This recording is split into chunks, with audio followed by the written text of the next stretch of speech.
غرباء غرباء غرباء غرباء غرباء غرباء غرباء غرباء۔ یہ ذکر پہلے آ چکا ہے کہ لوط علیہ السلام سیدنا ابراہیم علیہ السلام کے بھتیجے تھے۔ سیدنا لوط علیہ السلام کے باپ کا نام ہاران تھا، جو تارخ یعنی آزر کے بیٹے تھے۔ اللہ تعالیٰ نے لوط علیہ السلام کا پورے قرآن میں 27 بار ذکر کیا ہے۔ یہ ذکر 14 سورتوں میں متفرق مقام پر آیا ہے۔ آپ کا والد آپ کے بچپن ہی میں فوت ہو گیا تھا، اس لیے آپ نے اپنے دادا آزر کے گھر اپنے چچا ابراہیم علیہ السلام کے ہاں پرورش پائی۔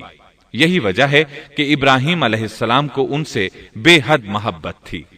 جس وقت پوری قوم سیدنا ابراہیم علیہ السلام کے خلاف اٹھ کھڑی ہوئی اور انہیں آگ میں ڈالا گیا، اس کٹھن وقت میں صرف لوط علیہ السلام ہی وہ شخصیت تھے جو آپ پر ایمان لا چکے تھے، جیسا کہ اللہ تعالیٰ نے فرمایا فآمن له لوط، ان پر لوط ایمان لے آئے۔ پھر جب ابراہیم علیہ السلام نے ہجرت کی تو لوط علیہ السلام نے بھی ان کے ساتھ ہجرت کی۔ اللہ تعالیٰ فرماتے ہیں وقال انی مہاجر الی ربی انہ هو العزیز الحکیم، اور کہنے لگے کہ میں اپنے رب کی طرف ہجرت کرنے والا ہوں، وہ بڑا ہی غالب اور حکیم ہے۔ اس سے پہلے ہم ذکر کر آئے ہیں کہ جب ابراہیم علیہ السلام مصر سے فلسطین واپس چلے گئے تو آپ نے اپنے بھتیجے لوط کو سدوم بستی کی طرف بھیج دیا۔ یہ بحر مردار کے پاس ایک بستی تھی، تجارتی مرکز اور مسافروں کے لیے آرام کی جگہ تھی۔ یہ کافر قوم تھی، ان میں ایک بھی مومن نہیں تھا۔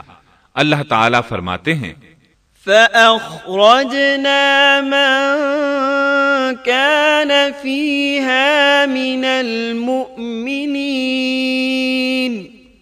فما وجدنا فيها غير بيت من المسلمين، پس جتنے ایماندار وہاں تھے ہم نے انہیں نکال لیا، اور ہم نے وہاں مسلمانوں کا صرف ایک ہی گھر پایا۔ یہ سب لوگ کافر تھے، لوگوں میں سب سے زیادہ فاسق اور فاجر تھے۔ ان لوگوں نے ایسی برائیاں ایجاد کی کہ ان سے پہلے کائنات میں کسی نے نہ کی تھیں۔ چنانچہ اللہ فرماتے ہیں اذ قال لقومه اتأتون الفاحشة ما سبقكم بها من احد من العالمین، جب لوط نے اپنی قوم سے کہا تم ایسی فحاشی اور بے حیائی کا ارتکاب کرتے ہو جو جہانوں میں تم سے پہلے کسی شخص نے نہیں کی۔ پھر اللہ فرماتے ہیں انکم لتأتون الرجال شہوة من دون النساء بل انتم قوم مسرفون، کیا تم عورتوں کو چھوڑ کر مردوں سے حاجت پوری کرتے ہو، بلکہ تم حد سے بڑھنے والی قوم ہو۔ اس کام یعنی اغلام بازی اور جنسی بے راہ روی کو قوم لوط نے شروع کیا، لیکن بعض کہتے ہیں یہ تو فطری چیز ہے اور بعض کہتے ہیں یہ جنات سے شروع ہوئی۔ بہرحال یہ فسق و فجور اور گھناؤنا جرم اسی قوم سے شروع ہوا۔ فرشتوں کی زبانی اللہ تعالیٰ نے فرمایا اِنَّا أُرْسِلْنَا إِلَىٰ قَوْمٍ مُجْرِمِينَ، فرشتوں نے کہا کہ ہم گناہگار قوم کی طرف بھیجے گئے ہیں۔ پھر کہنے لگے إِلَّا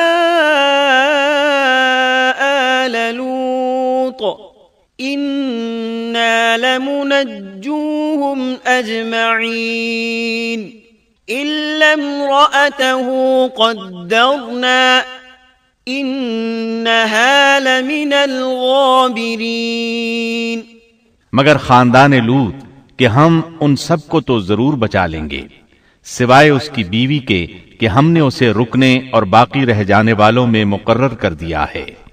اسی طرح لوط علیہ السلام نے ان سے کہا، أتأتون الذكران من العالمين وتذرون ما خلق لكم ربكم من أزواجكم بل أنتم قوم عادون۔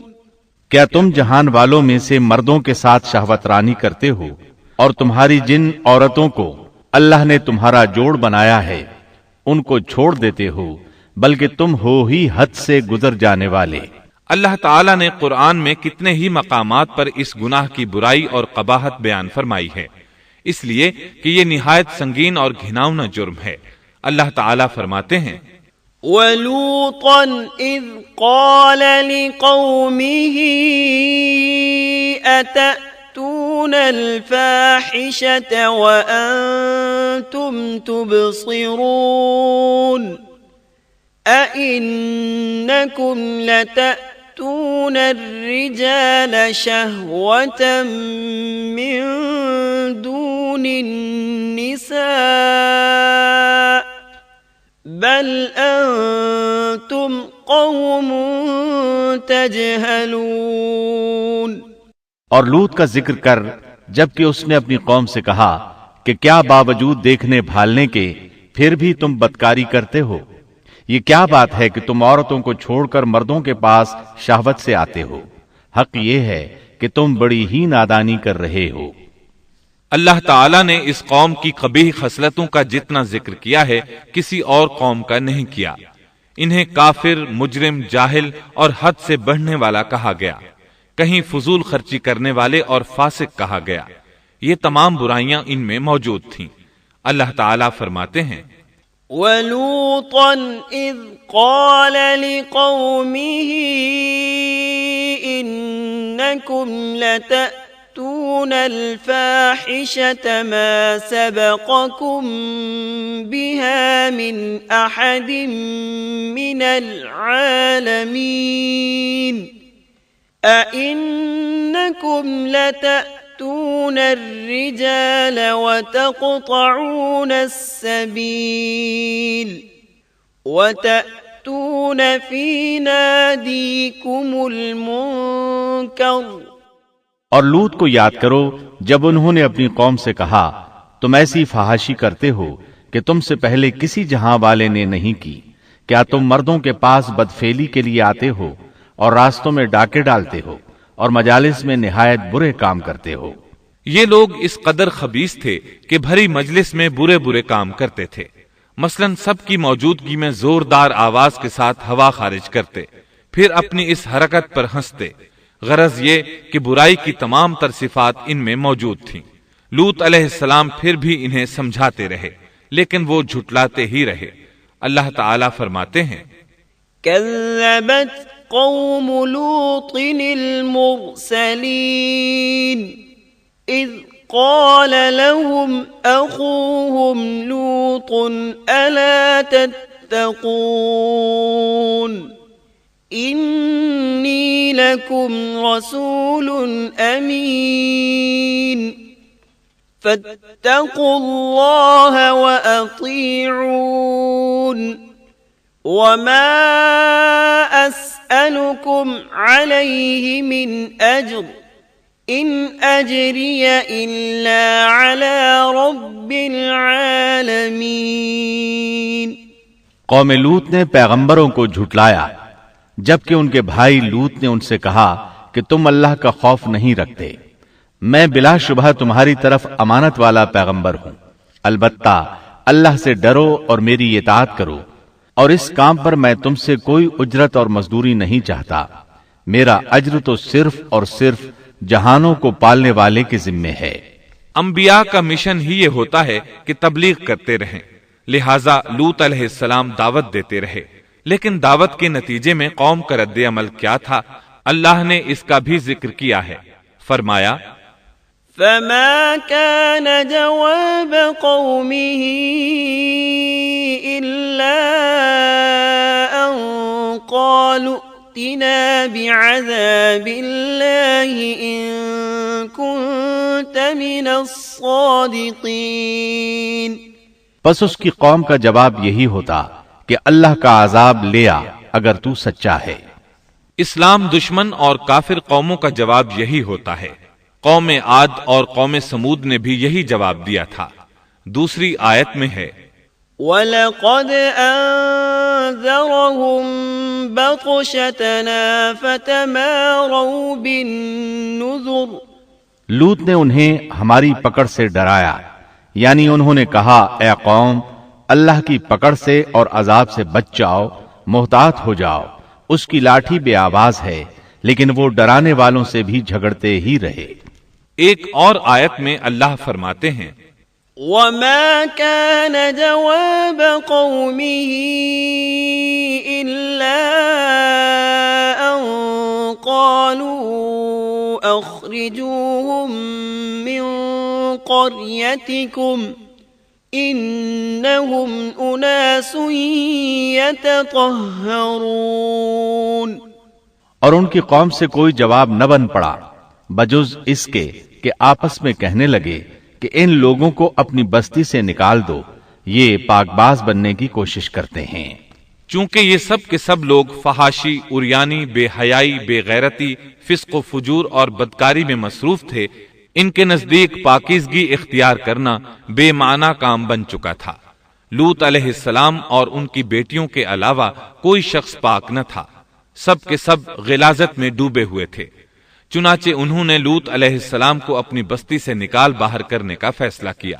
کہنے لگے قالوا لئن لم تنته يا لوط لتكونن من المخرجين. قال إني لعملكم من القالين. اے لوط اگر تو اپنے اس واعظ و نصیحت سے باز نہ آیا تو ضرور تجھے نکال دیا جائے گا. اس پر لوط نے فرمایا میں بھی تمہارے اس گھناونے عمل سے بیزار ہو چکا ہوں.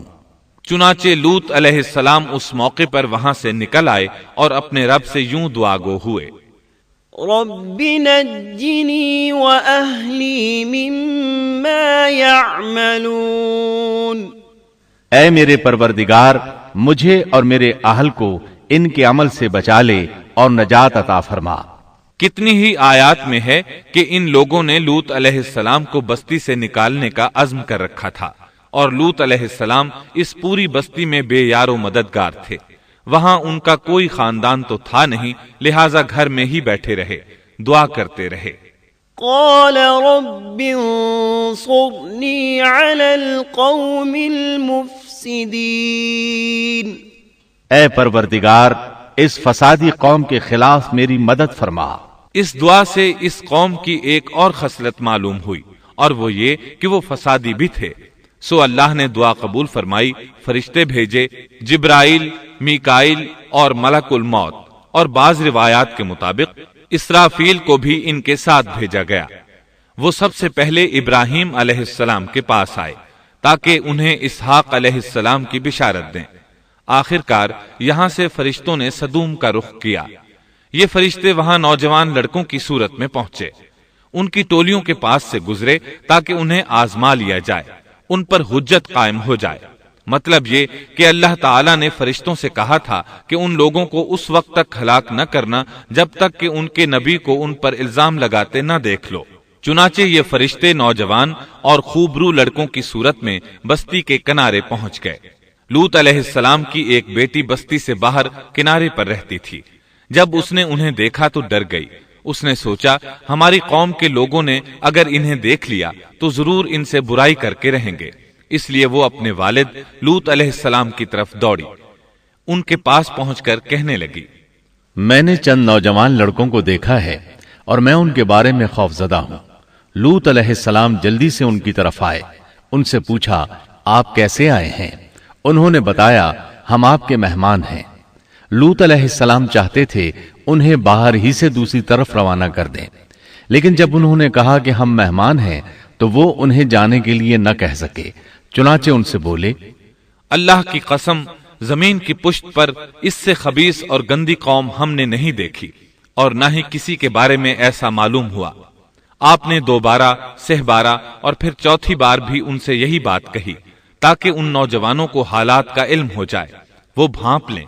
لیکن وہ تو فرشتے تھے اور لوط علیہ السلام کی قوم کے خلاف گواہی تلاش کر رہے تھے۔ آخر لوط علیہ السلام انہیں اپنے گھر لے آئے، انہیں بٹھایا۔ لوط علیہ السلام کی بیوی کافر تھی اور قوم کے ساتھ تھی۔ وہ باہر گئی اور اس نے لوگوں کو بتایا کہ اس نے لوط علیہ السلام کے گھر میں ایسے خوبصورت چہروں والے نوجوان دیکھے ہیں کہ زمین پر آج تک ان جیسے کہیں نظر نہیں آئے۔ یہ سنتے ہی وہ سب لوط علیہ السلام کے گھر کی طرف لپکے۔ قرآن کریم میں آتا ہے، وَجَاءَهُ قَوْمُهُ يُهْرَعُونَ إِلَيْهِ وَمِن قَبْلُ كَانُوا يَعْمَلُونَ السَّيِّئَاتِ۔ لوگ جلدی سے اس کی طرف لپکے اور وہ اس سے پہلے فحاشی کے عادی بن چکے تھے۔ ایک جگہ الفاظ ہیں، شہر کے لوگ خوش ہوتے ہوئے آئے۔ وہ اس حد تک فاسق اور فاجر بن چکے تھے کہ خوش ہوتے ہوئے وہاں آئے تاکہ ان خوبصورت لڑکوں سے لذت حاصل کر سکیں۔ یہ گھر کے سامنے پہنچ گئے تو لوط علیہ السلام انہیں روکنے کے لیے گھر سے نکلے۔ ان سے فرمایا، یا قوم هؤلاء بناتی، اے میری قوم، تمہاری خواہش کے لیے میری بیٹیاں موجود ہیں، یعنی قوم کی عورتیں موجود ہیں۔ نبی قوم کا باپ ہوتا ہے، اس کی بیویاں قوم کی مائیں اور قوم کی عورتیں اس کی بیٹیاں شمار ہوتی ہیں، جیسا کہ سورہ ہود میں آتا ہے۔ قال یا قوم هؤلاء بناتی هن اطہر لکم فاتقوا اللہ ولا تخزون فی ضیفی أَلَيْسَ مِنكُمْ رَجُلٌ رَشِيدٌ۔ کہنے لگے، اے میری قوم، میری یہ بیٹیاں تمہارے لیے پاکیزگی کا باعث ہیں، لہٰذا اللہ سے ڈرو اور مجھے میرے مہمانوں کے بارے میں رسوا نہ کرو۔ کیا تم میں کوئی بھلا شخص موجود نہیں؟ آپ کی بات کے جواب میں انہوں نے کیا جواب دیا؟ قرآن مجید میں آتا ہے، قالوا لقد علمت ما لنا في بناتك من حق وإنك لتعلم ما نريد قال لو أن لي بكم قوة أو آوي إلى ركن شديد۔ کہنے لگے، لوط، تو جانتا ہے تیری بیٹیوں یعنی قوم کی عورتوں سے ہمیں کوئی سروکار نہیں، ہم جو چاہتے ہیں تمہیں خوب معلوم ہے۔ لوط کہنے لگے، کاش میرے پاس کوئی قوت ہوتی یا میں کسی مضبوط پناہ میں ہوتا۔ لوط علیہ السلام کے پاس کچھ بھی تو نہیں تھا، صرف ان کی اپنی بیٹیاں ان پر ایمان لائی تھیں، یہاں تک کہ ان کی بیوی بھی کافر تھی۔ بخاری اور مسلم کی روایت ہے، نبی کریم صلی اللہ علیہ وسلم نے فرمایا، اللہ تعالیٰ لوط پر رحمت فرمائے، وہ اللہ تعالیٰ کی طرف پناہ لیتے تھے۔ مفسرین کا کہنا ہے کہ لوط علیہ السلام کے بعد اللہ نے جو نبی بھیجا وہ کسی اونچے خاندان اور قبیلے کا چشم و چراغ ہوتا تھا، جو اس کی حفاظت کرنے کے قابل ہوتا تھا۔ لوط علیہ السلام کے ساتھ کوئی مددگار نہیں تھا۔ ایک دوسرے مقام پر اللہ تعالیٰ فرماتے ہیں، وَجَاءَ أَهْلُ الْمَدِينَةِ يَسْتَبْشِرُونَ قَالَ إِنَّ هَؤُلَاءِ ضَيْفِي فَلَا تَفْضَحُونَ وَاتَّقُوا اللَّهَ وَلَا تُخْزُونَ قالوا أولم ننهك عن العالمين قال هؤلاء بناتي إن كنتم فاعلين لعمرك إنهم لفي سكرتهم يعمهون۔ اور شہر کے لوگ خوش ہوتے ہوئے آئے۔ لوط نے کہا یہ میرے مہمان ہیں، مجھے رسوا نہ کرو، اللہ سے ڈرو اور مجھے ذلیل نہ کرو۔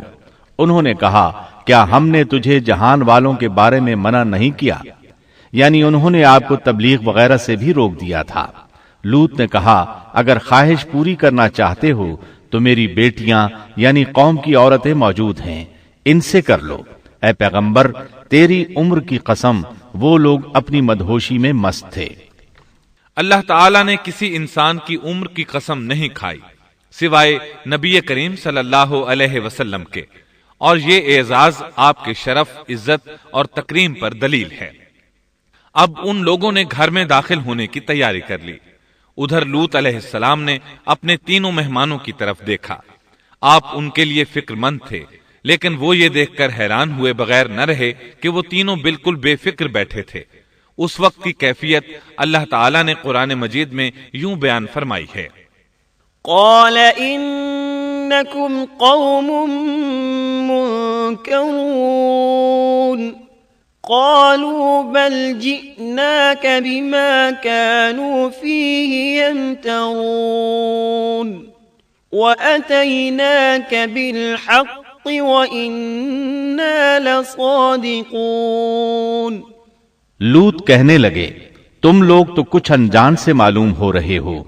اس پر وہ کہنے لگے ہم تو تیرے پاس وہ فیصلہ لائے ہیں جس میں اس قوم کو شک تھا، اور ہم تیرے پاس حق لے کر آ چکے ہیں اور بے شک ہم سچے ہیں۔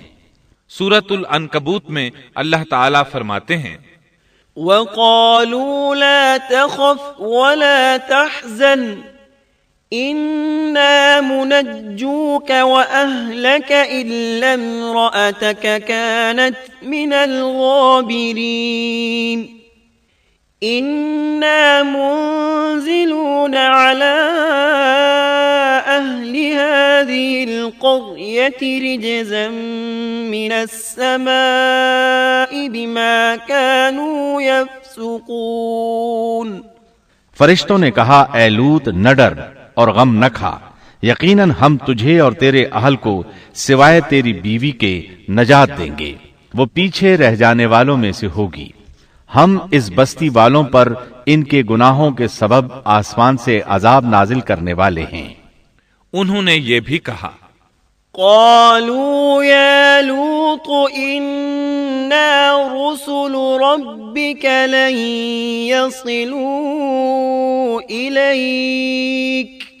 کہنے لگے اے لوط ہم اللہ کے بھیجے ہوئے فرشتے ہیں، یہ لوگ تجھ تک نہ پہنچ پائیں گے، یعنی تجھے تکلیف نہیں پہنچا سکیں گے۔ پھر ان میں سے ایک شخص نے اندر داخل ہونے کی کوشش کی۔ جبریل اٹھے، انہیں ایک ایسی ضرب لگائی کہ تمام کے تمام اوندھے ہو گئے۔ اس بارے میں اللہ کا فرمان ہے، وَلَقَدْ رَاوَدُوهُ عَنْ ضَيْفِهِ فَطَمَسْنَا أَعْيُنَهُمْ۔ انہوں نے لوط کو اس کے مہمانوں کے بارے میں پھسلانے کی کوشش کی تو ہم نے ان کی آنکھیں مٹا ڈالی۔ اللہ تعالیٰ سورۃ القمر میں فرماتے ہیں، فَذُوقُوا عَذَابِي وَنُذُرِ۔ پس میرا عذاب اور ڈرانا چکھو۔ وہ دھمکیاں دینے لگے اور واپس جاتے ہوئے کہنے لگے ہم تجھ سے کل نبٹ لیں گے۔ انہوں نے سزا محسوس بھی کر لی لیکن پھر بھی توبہ نہ کی۔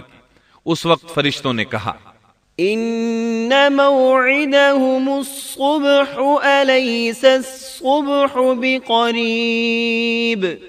یقیناً ان کے وعدے کا وقت صبح کا ہے، اور کیا صبح بالکل قریب نہیں؟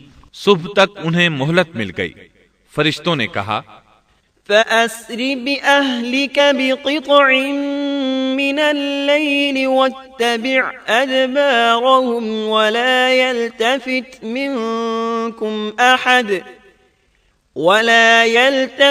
مِنكُمْ أَحَدٌ وَامْضُوا حَيْثُ تُؤْمَرُونَ وَقَضَيْنَا إِلَيْهِ ذَلِكَ الْأَمْرَ أَنَّ دَابِرَ هَٰؤُلَاءِ مقطوع مصبحين اے لوط، اپنے اہل کو رات کے حصے میں لے کر نکل جا اور ان کے پیچھے پیچھے تو چل، اور تم میں سے کوئی پیچھے مڑ کر نہ دیکھے، اور جہاں تمہیں حکم ہو چلے جاؤ۔ اور ہم نے اسے وہ فیصلہ سنا دیا کہ صبح ہوتے ہی اس قوم کی جڑ کاٹ دی جائے گی۔ اسی طرح اللہ تعالی سورۃ الشعراء آیت 170 اور 171 میں فرماتے ہیں، فنجيناه وأهله أجمعين إلا عجوزا في الغابرين ہم نے اسے اور اس کے تمام اہل کو نجات دی، سوائے اس کی بیوی کے جو پیچھے رہنے والوں میں سے تھی۔ سورۃ القمر میں اللہ تعالی فرماتے ہیں، إلا آل لوط نجيناهم بسحر نعمة من عندنا كذلك نجزي من شكر تمام ہلاک ہو گئے سوائے لوط کی آل کے، انہیں ہم نے صبح سحری کے وقت یعنی رات کے آخری حصے میں نجات دی، یہ ہمارا احسان تھا، اور اسی طرح ہم شکر گزاروں کو بدلہ دیتے ہیں۔ چنانچہ لوط علیہ السلام نکل کھڑے ہوئے، ان کے ساتھ ان کی صرف 2 بیٹیاں تھیں، وہ بستی سے نکل گئے، پھر صبح ہوئی، روشنی پھیلنے لگی تو عذاب آ گیا۔ وَلَقَدْ صَبَّحَهُم بُكْرَةً عَذَابٌ مُسْتَقِرٌّ فَذُوقُوا عَذَابِي وَنُذُرِ اور صبح سویرے ہی انہیں ٹھہرنے والے عذاب نے آ لیا، پس تم میرے عذاب اور ڈرانے کا مزہ چکھو۔ یہ عذاب کیسا تھا؟ جبریل علیہ السلام آئے، اپنا پر زمین کے نیچے داخل کیا، اس مکمل بستی کو اکھیڑا اور آسمان کی طرف اٹھا کر لے گئے۔ کہا جاتا ہے کہ فرشتوں نے اس بستی کے مرغوں کی اذان اور کتوں کے بھونکنے کی آوازیں سنی، اور لوگوں نے فرشتوں کی تسبیح سن لی۔ جبریل علیہ السلام نے ایک چیخ ماری، سب بجھی ہوئی آگ کی طرح ہو گئے، پھر مکمل بستی کو پکڑ کر الٹا دیا، ہر ایک کے لیے آسمان میں پتھر تیار تھا، بہرحال اس کو زمین پر دے مارا۔ اللہ تعالی سورہ ہود میں فرماتے ہیں، فَلَمَّا جَاءَ أَمْرُنَا جَعَلْنَا عَالِيَهَا سَافِلَهَا وَأَمْطَرْنَا عَلَيْهَا حِجَارَةً مِّن سِجِّيلٍ مَّنضُودٍ مُّسَوَّمَةً عِندَ رَبِّكَ وَمَا هِيَ مِنَ الظَّالِمِينَ بِبَعِيدٍ پس جب ہمارا حکم آیا تو ہم نے اس کا اوپر والا حصہ نیچے کیا اور ان پر کنکریلے پتھر برسائے جو تہ بتہ تھے، تیرے رب کی طرف سے نشاندار تھے، اور وہ ان ظالموں سے کچھ دور نہیں تھے۔ سورۃ الحجر میں اللہ فرماتے ہیں، فَأَخَذَتْهُمُ الصَّيْحَةُ مُشْرِقِينَ فَجَعَلْنَا عَالِيَهَا سَافِلَهَا وَأَمْطَرْنَا عَلَيْهِمْ حِجَارَةً مِّن سِجِّيلٍ روشنی ہوتے ہی انہیں بڑے زور کی چیخ نے پکڑ لیا، پھر ہم نے اس کا بلند حصہ نیچے کیا اور ان پر کنکر والے پتھر برسائے۔ سورۃ الشعراء میں اللہ فرماتے ہیں، وَأَمْطَرْنَا عَلَيْهِمْ مَطَرًا فَسَاءَ مَطَرُ الْمُنذَرِينَ إِنَّ فِي ذَلِكَ لَآيَةً وَمَا كَانَ أَكْثَرُهُم مُؤْمِنِينَ وَإِنَّ رَبَّكَ لَهُوَ الْعَزِيزُ الرَّحِيمُ اور ہم نے ان پر ایک خاص قسم کا می برسایا، پس بہت ہی برا می تھا جو ڈرائے گئے ہوئے لوگوں پر برسا۔ یہ ماجرا بھی سراسر عبرت ہے، ان میں سے بھی اکثر مسلمان نہ تھے۔ بے شک تیرا پروردگار وہی ہے، غلبے والا، مہربانی والا۔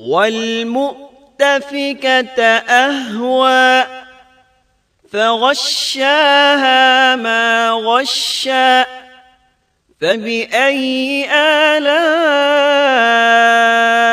ربك تتمارى هذا نذير من النذر الأولى اور اس نے الٹائی ہوئی بستیاں گرا دی، پھر ان کو اس چیز سے ڈھانپا جس سے بھی ڈھانپا، مطلب یہ کہ ان پر پتھروں کی بارش برسائی، پس تم اپنے رب کی کون کون سی نعمتوں میں جھگڑو گے۔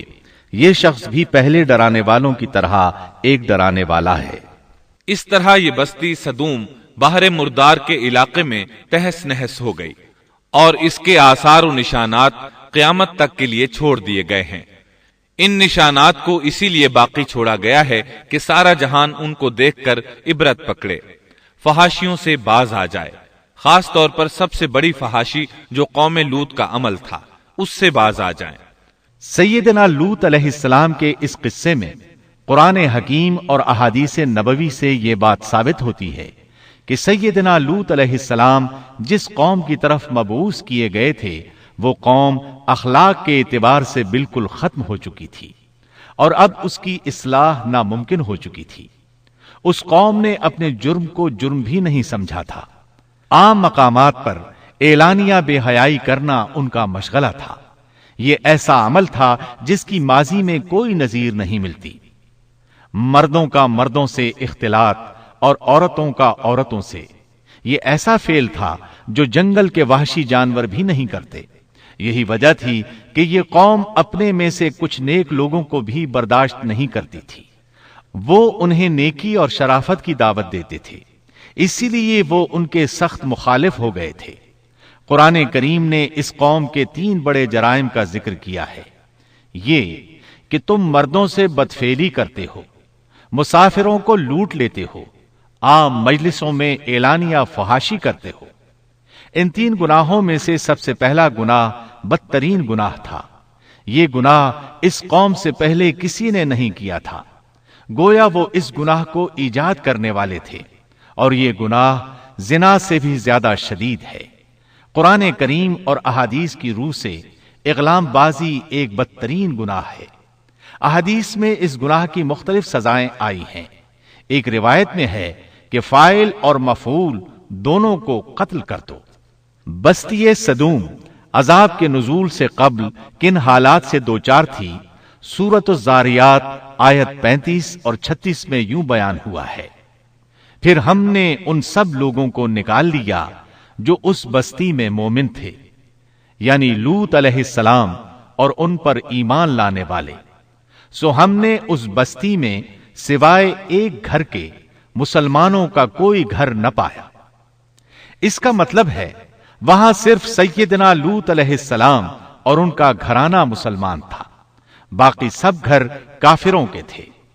اللہ تعالیٰ کسی قوم کی مکمل تباہی کا فیصلہ اس وقت تک نہیں کرتے جب تک کہ اس قوم میں کچھ قابل لحاظ بھلائی موجود ہو، مگر جب قوم کا حال یہ ہو جائے کہ اس میں بھلائی آٹے میں نمک کے برابر بھی باقی نہ رہے، تو ایسی صورت میں اللہ کا قانون یہ ہے کہ نبی اور اس پر ایمان لانے والوں کو اپنی قدرت خاص سے کسی نہ کسی طرح بچا لیا جاتا ہے، اور باقی لوگوں کے ساتھ وہی معاملہ کیا جاتا ہے جو ہوش مند تاجر اپنے ٹوکرے کے گلے سڑے پھلوں کے ساتھ کرتا ہے۔ اچھے پھل ان میں سے نکال لیتا ہے اور سڑے ہوئے باہر پھینک دیتا ہے۔ عذاب کے بعد اللہ تعالیٰ نے اس شہر کے کھنڈرات کے بارے میں سورۃ الزاریات آیت 37 میں یوں فرمایا ہے، اس عذاب کے بعد ہم نے وہاں بس ایک نشانی ان لوگوں کے لیے چھوڑ دی جو دردناک عذاب سے ڈرتے تھے۔ اس نشانی سے مراد بحیرہ مردار ہے۔ اس کا جنوبی علاقہ آج بھی ایک عظیم تباہی کے آثار پیش کر رہا ہے۔ ماہرین آثار قدیمہ کا خیال ہے کہ قوم لوط کے 5 بڑے شہر شدید زلزلے سے زمین میں دھنس گئے تھے، اور ان کے اوپر بحیرہ مردار کا پانی پھیل گیا تھا۔ اس خیال کی وجہ یہ بتائی جاتی ہے کہ بحیرہ مردار کا وہ حصہ جو اللسان نامی جزیرے کے جنوب میں واقع ہے وہ صاف طور پر بعد میں پیدا ہوا ہے، اور قدیم بحیرہ مردار کے جو آثار اس جزیرے کے شمال میں نظر آتے ہیں وہ جنوب میں پائے جانے والے آثار سے بالکل مختلف ہیں۔ ماہرین آثار قدیمہ نے اس سے یہ بات اخذ کی ہے کہ جنوب کا حصہ پہلے اس بحیرہ کی سطح سے بلند تھا، بعد میں زلزلے سے دھنس کر زمین کے نیچے چلا گیا۔ اس دھنسنے کا زمانہ بھی 2000 برس قبل مسیح کے قریب معلوم ہوتا ہے، اور یہ زمانہ تاریخ کے اعتبار سے سیدنا ابراہیم علیہ السلام اور سیدنا لوط علیہ السلام کا زمانہ ہے۔ 1965 عیسوی میں آثار قدیمہ کی ایک امریکی ٹیم کو اللسان جزیرے پر ایک بہت بڑا قبرستان ملا۔ اس میں 20,000 سے زائد قبریں تھیں۔ اس سے اندازہ ہوتا ہے کہ قریب ہی کوئی بڑا شہر آباد تھا۔ اس لیے عین ممکن ہے کہ جس شہر کا یہ قبرستان ہے وہ بحیرہ میں غرق ہو چکا ہو۔ بحیرہ کے جنوب میں جو علاقہ ہے اس میں اب بھی ہر طرف تباہی کے آثار موجود ہیں، اور زمین میں گندھک، رال، کول تار اور قدرتی گیس کے اتنے بڑے ذخائر پائے گئے ہیں کہ ان کو دیکھ کر یقین ہو جاتا ہے کہ کسی وقت بجلیوں کے گرنے سے یا آتش فشاں کا لاوا نکلنے سے یہاں آگ پھٹ پڑی تھی۔ اللہ تعالیٰ سورہ ہود کی آیت 83 میں ارشاد فرماتے ہیں، پتھراؤ کا یہ عذاب آج بھی ظالموں سے دور نہیں۔ مطلب یہ کہ جو قوم اس قوم کی طرح ظلم اور بے حیائی پر جم جائے وہ اپنے آپ کو اس جیسے عذاب سے دور نہ خیال کرے۔